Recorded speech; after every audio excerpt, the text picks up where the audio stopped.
Assalamu alaikum wa rahmatullahi ta'ala barakatuh.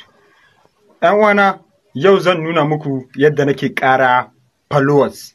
Idan kana buƙatar a ƙara maka followers na TikTok account ko kuma na Facebook.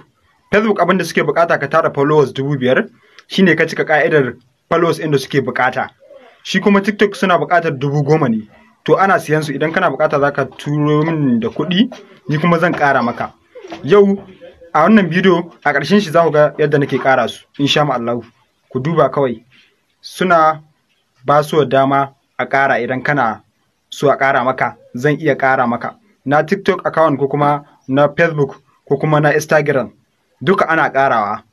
Za ka cika ƙa'idojin su sannan kuma za ka cika followers ɗin da suke buƙata za su fara biyan ka kuɗi insha Allah. To a yau zan nuna muku yadda nake ƙara followers a cikin TikTok account. Insha Allah yau zan nuna muku ana ƙara a Facebook, ana ƙara a Instagram, sannan ana ƙara a TikTok account. To wannan na buɗe sabon account ne a TikTok, gashi nan kuna ganin sunan shi tutorial account 051.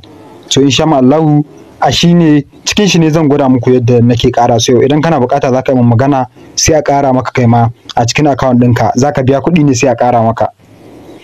Bai kai complete ba, bai kai full ba, za ka fara kallo sannan ya kace. To zai ka shigo account ɗina za ka ga complete video na inda za ka ji bayani da